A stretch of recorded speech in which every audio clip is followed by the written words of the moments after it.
GLS, go for ALS. Great call out. The rocket is on its own. 4 brave explorers ready to ride the most powerful 25. rocket NASA has ever launched. 20, Sound suppression water is flowing. 15, And here we go. 10, 9, 8, 7. RS-25 engines lit. 4, 3, 2, 1. Booster ignition. And liftoff. The crew of Artemis 2 now bound for the moon. Humanity's next great voyage begins. Good roll pitch. Roger, roll pitch. Houston, now controlling the flight of Integrity on the Artemis 2 mission around the moon.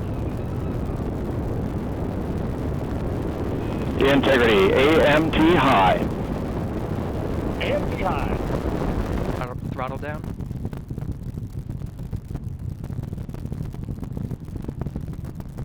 Confirmed separation. Main engines throttling up, guidance converged.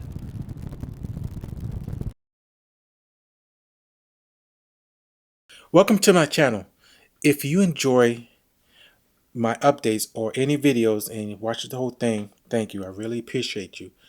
But I like you to do is like my channel, like share it and turn on that notification or subscribe to my channel, and it will encourage me to move forward to create more videos.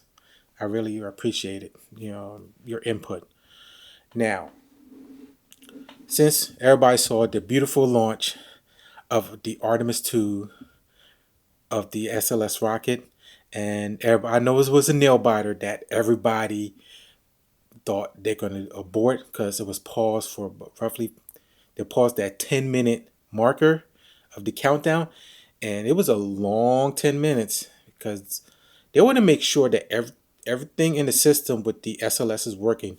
I'm talking about the liquid oxygen fueling, the liquid hydrogen fueling, all the connection, all the computers. They want to make sure everything was working.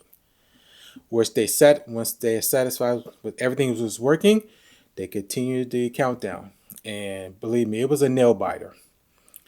And when that rocket launched, it was the first time in 54 years, roughly 54 years, that we're sending humans to the moon. But not for landing. It's just to, go around the moon and come back roughly within the 10 days frame. I know they're going to testing all the systems, make sure everything working, the life support, the other factor. But I know they did have a little concern issue earlier that their waste management system, their toilet wasn't working the way they wanted, but they were able to figure it out that they had to let the system prime and make sure it was ready to go, ready for use before they had to use it. So they are learning a lot from Artemis 2 with the Orion capsule. So what they're doing is, like I said, they're checking everything, make sure all the system is working, make sure everything's working. And the most thing they're using, they're going to take pictures of the Earth and the moon, and maybe some videos of the Earth and the moon. Now, what type of camera they took? Is this a Sony? Is this a Canon? Is it a Leica? Is it a Hasselblad? Is it a Fuji? No, they took a Nikon Z9. 45.7 megapixel high resolution camera, a very professional camera. And the first pictures I saw was showing the inside the Orion capsule at the window, showing the picture of the Earth, and it looks beautiful. I mean, it really does look beautiful. I really like that picture.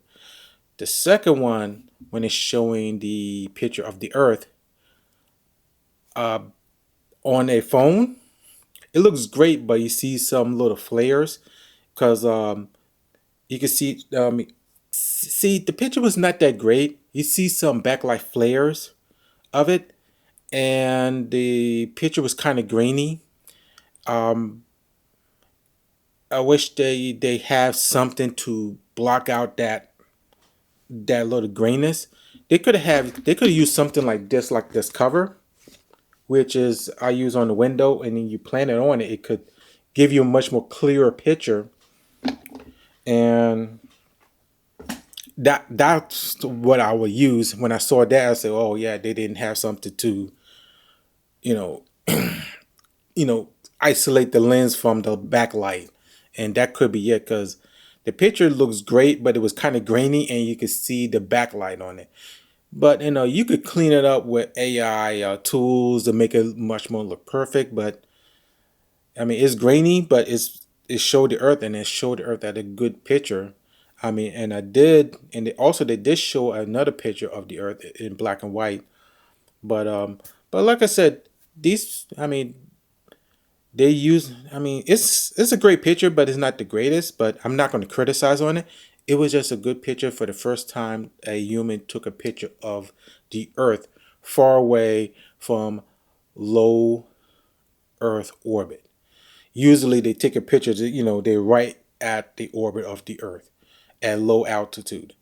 But this time they're at a much more higher altitude, going further away and taking the picture of the Earth while they're moving further away from it and headed toward the moon.